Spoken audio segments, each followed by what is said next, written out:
గురుగారు ఇప్పుడు చేతబడి జరిగితే కుటుంబంలో ఎలాంటి సమస్యలు ఉంటాయంటారు? చేతబడి వల్ల కొన్ని రకాలుగా పలు విధాలుగా నష్టపోతూ ఉంటాడు.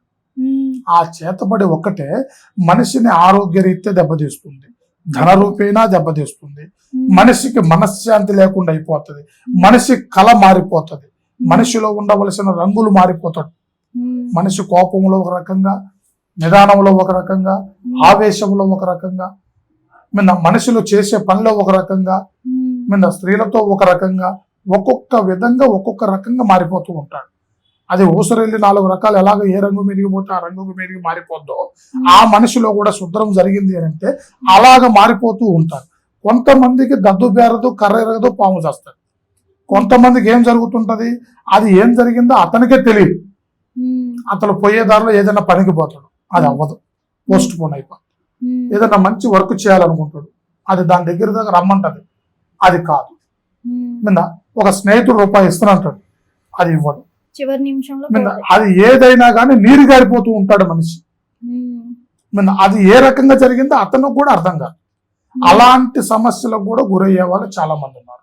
అలాగ నీరు కారిపోయే మానసికంగా ఇబ్బంది ఉన్న వాళ్ళు వచ్చిన వాళ్ళే మా దగ్గరికి వస్తూ ఉంటారు. వాళ్ళకి నష్టం ఉందో గురువు గారు అంటే మేము అంజని వేసి వాళ్ళలో ఉండవలసిన సమస్యను అవపోషణ బట్టి వాళ్ళ జీవిత చక్రాన్ని చక్కటి మార్గంలో మనం నడిపించవచ్చు. గురుగారు ఇప్పుడు చేతబడి, వశీకరణ, శుద్ర పూజలు ఈ 3 ఉన్నాయి కదా, అసలు ఈ 3 ఏది క్లిష్టమైంది అంటారు బయటపడడానికి? ఈ 3 ప్రమాదకరమే. 3 ప్రమాదకరం. ఓకే. శుద్రము, శాతబడి, వశీకరణ, ఈ 3 కావాలని చేసుకోకూడదు, బ్రతికించటానికి చేయాలి. ఓకే. చెడగొట్టడానికి చేస్తే చెడిపోతారు. దాన్ని బ్రతుకు తెరువు కోసం చేస్తే మనసులు నిలబడతారు, వాళ్ళకి మంచి జరుగుతుంది. ఇది మంచి కోసం చేసిన వాళ్ళ దాంట్లో అయితేనేమో మంచి జరుగుతుంది, చెడుకు చేసేదైతే మాత్రం ఖచ్చితంగా నష్టపోతాం. చెడు మీద చేయకూడదు, ఒక మనిషి నష్టపోవాలని చేయకూడదు, బాగుండాలని వాళ్ళలో ఉండవలసిన చెడుని తీసేసి బాగు చేయాలనుకుంటే బాగుపడిపోతాం. ఇలాగ నష్టపరచాలని ఈ 3 ఎన్నుకున్నాడు అని అంటే ఆ 3 డేంజరే.